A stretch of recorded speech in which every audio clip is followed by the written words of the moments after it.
Sparks were flying last night in Iowa. For the major takeaways from the debate, we are joined by Republican pollster and Luntz Global President, Frank Luntz. Yes, you are who I was talking about when I said you're hot. How are you, Frank? What's amazing about Iowa is that I've got Governor Chris Christie about 10 feet away from me over here. Rand Paul just walked down this stage. Inside is Mike Huckabee. I mean, you can't swing a dead cat and not hit a presidential candidate. And in fact, there he is right now. That is great. So only in Iowa. Frank, and you did lots of you spoke to a lot of people after the debate. Give me your takeaways first and foremost about how the debate went without Donald Trump. And in fact, Donald Trump should have come. They wanted to hear him. They wanted to see what he had to say next to all the other candidates, and they were disappointed.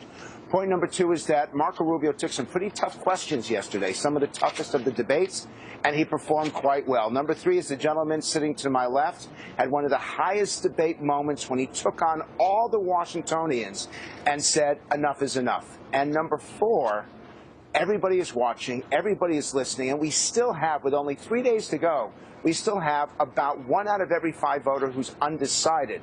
So last night will have had a major impact on them, but this race is still anybody's to win. Frank, let me bring in Jolene Kent. She's been following social media around.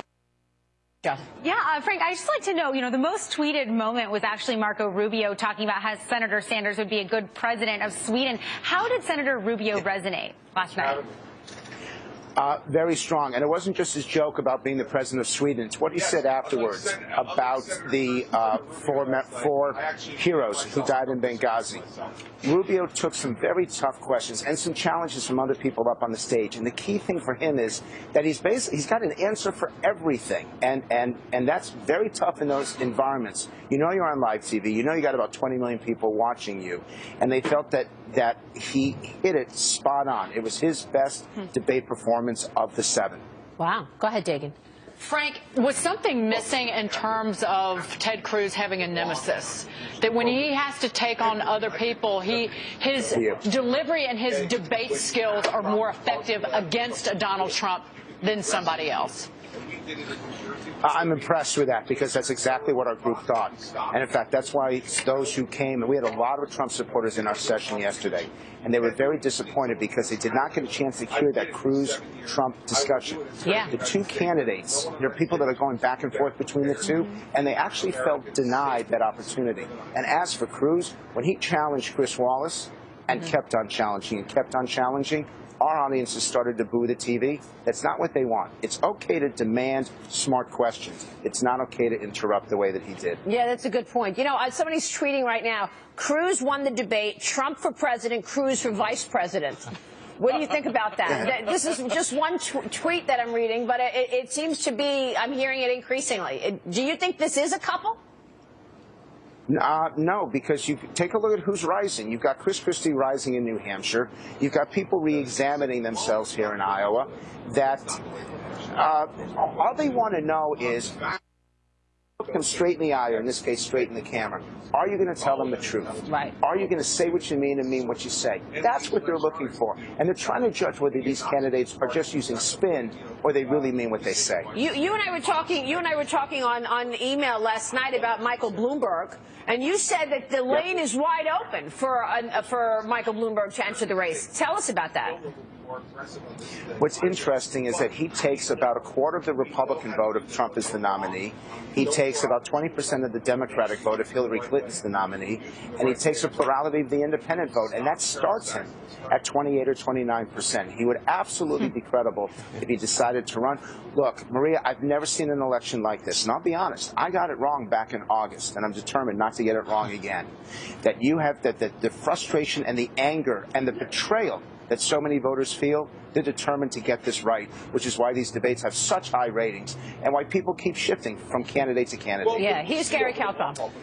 So from last night, with Donald Trump not there, who's got the most traction just out of last night with 3 days left going into Iowa? I genuinely believe that when all the votes are counted, I think Ted Cruz is going to win Iowa. I think Trump's got more support here than Cruz does. But Cruz has the most amazing operation. I had a chance to ask this question. Not a single Trump person had gotten a phone call, an email, or a text about what caucus to vote in. And a lot of these people are first-time caucus goers. You talk to Ted Cruz's people, they're getting bombarded. That organization, they're getting 3 or 4 contacts a day to make sure they get out and vote. I think that makes a difference. Here's Jack Otter from Barron's, Frank. So, Frank, I am very interested in this memo I read from you about Michael Bloomberg. The guy has no charisma, and yet I was here in New York City when he comes in after 9/11, $8 billion deficit, and what is, you talk about looking in the camera and telling the truth. He said, I'm going to hurt everyone. Annoy liberals by slashing teacher budget, getting rid of firehouses. I'm going to annoy conservatives by raising taxes. And what does he do? He balances the budget, he gets a surplus, and then he goes and he cuts taxes and he restores some services. So he gets stuff done, but man, at the podium, he is not an exciting guy. Does he have a chance? He does have a chance, and and I'm impressed because I was not in the memo, so you could not have known this. The #1 Bloomberg accomplishment was cutting the deficit and turning it into a surplus, and you would not have known that. And Maria, I want to give you guys credit because this rarely happens. Each one of the questions that you have, you could not have known because we did not do a pre-interview before I'm on air. Each one of those questions cuts to exactly what is happening among the voters, among the electorate, and that everyone focuses on the candidates. Yeah. I'm focused on the people, and they genuinely feel betrayed, and they want to find the person who's going to give them that sense of safety, of security, and most importantly, of peace of mind. Yep. And also jobs, peace of mind around jobs. Frank, we just got a GDP number out that shows the economy is growing 0.7%. Not great. Once again, we see this slow crawl and not a lot of growth. So which candidate do you think is going to be best for growth? Who has articulated the story of economic growth and jobs best? I think you actually have to look at the one that's articulated it the worst, and that would be Hillary Clinton. There's a reason why only 29% of Americans believe that she has the honesty and integrity to be president. Think about that, 29%. It's more than 2 out of 3 who question her judgment and question her character. So when she talks about jobs, voters don't believe it. Wow, interesting. All right, final question here, Frank, before you go. You said, Cruz could win Iowa. If Cruz wins Iowa, is that basically an acknowledgement that Trump made a huge blunder by not going to that debate? No, because I thought Cruz was going to win Iowa even before Trump made that decision. I think that Is that why Trump missed it? Then is that why Trump missed it? He basically said, look, Cruz already has Iowa. I'm not even going. Anyone who thinks they can judge why Donald Trump says or does anything is nuts. Okay. So I hate to say I don't know, but guys, I don't know. So was it a big deal that he wasn't there?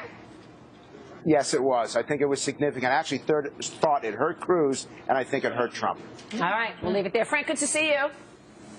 Thank you. We'll see you soon, sir. Frank Luntz.